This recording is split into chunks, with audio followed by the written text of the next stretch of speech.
Hey there, guys. Say hi. Hi. Hi. This is Xander and Zara and Dad here. We're gonna have a little ghost stories with the Trotters, and I'm gonna tell a story of when I was a kid and my young friend who lived in,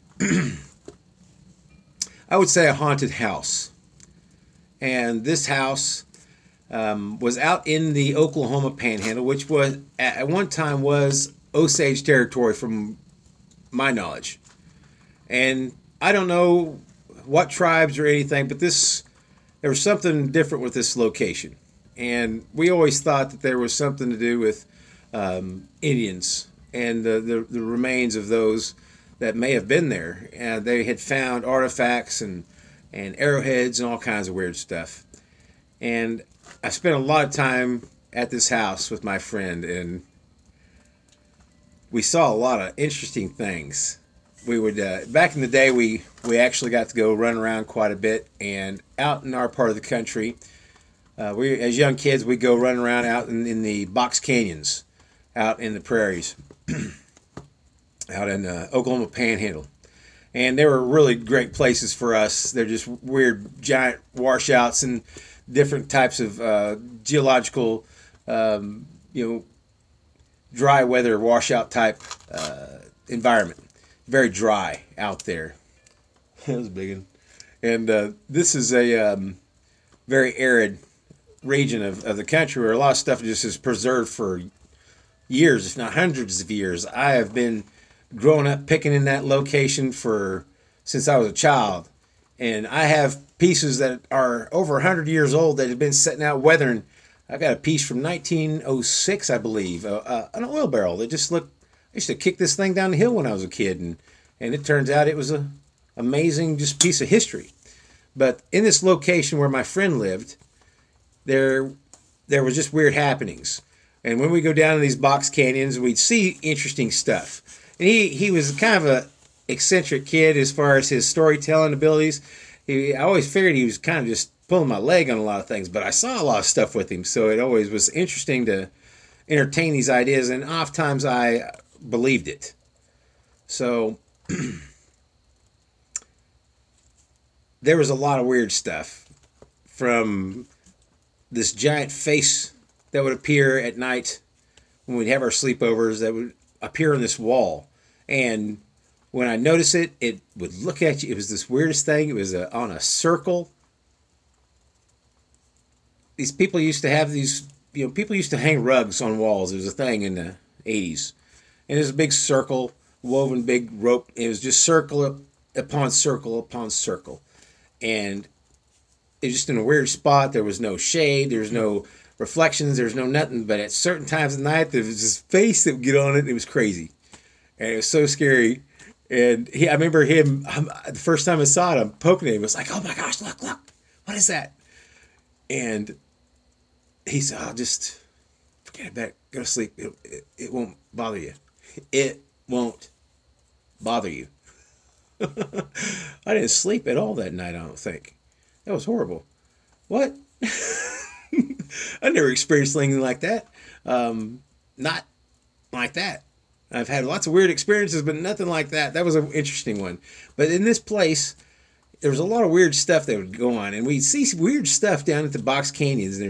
It looked like there was like these holes, and he'd tell me that something was down there, and these little things, and these little people that would run around and cause mischief. He was hit, but this is also in the 80s, and the Gremlins was out, and in one of his tellings, this little person jumped into some water, and it boiled. And maybe that was, one of my like, you may have went a little too far with that one, man. And it kind of put me back on some of these stories. But he'd tell me all these stories of these little people he'd see doing these weird things, up on top of the windmill, messing with it so it wouldn't work. Weird stuff.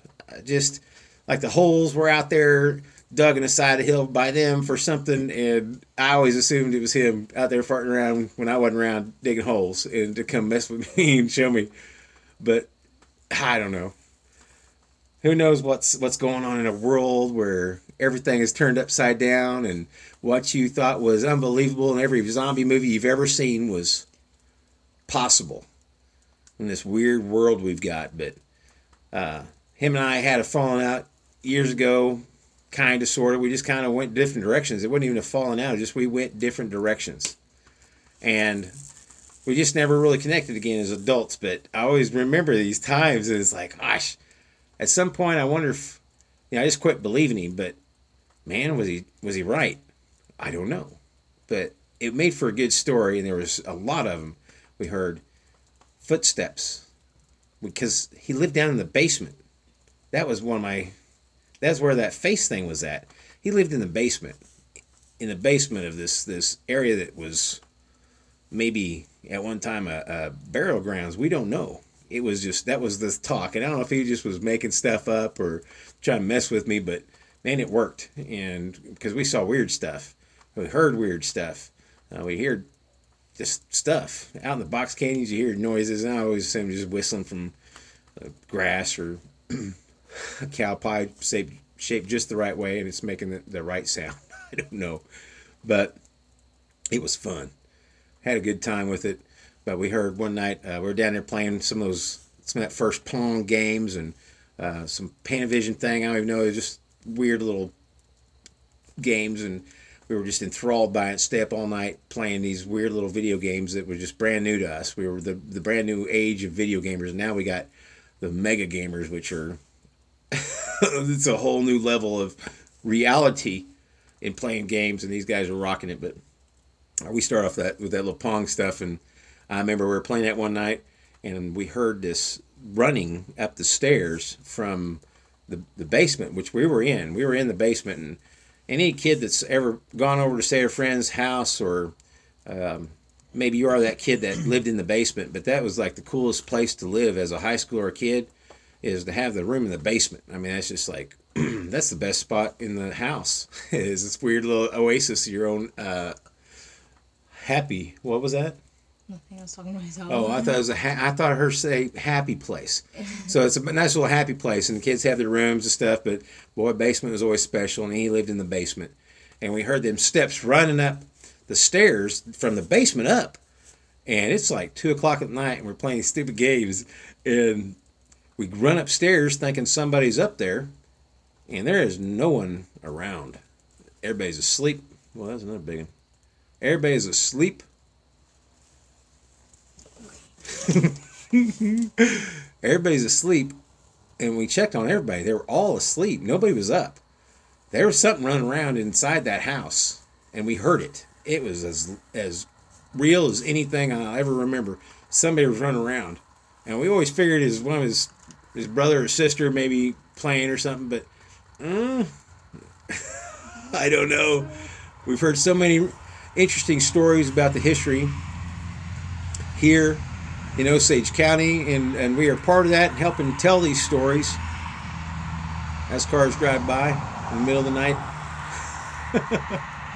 We help tell these stories to help promote history and teaching our kids local history and the history of the people of where they live and where they are born and raised. So I encourage everybody, let's tell these great stories. Let's keep sharing this stuff with our kids. We're going to try and continue to tell little stories as we can, personal relations, anything and everything to entertain these new homeschool kids who are hungry for new information and interesting ways to find out about it. And we like ghost stories, so we're going to do some ghost stories. And we're out here and where we got bugs flying all around us, and it's kind of spooky and scary, and it's dark outside.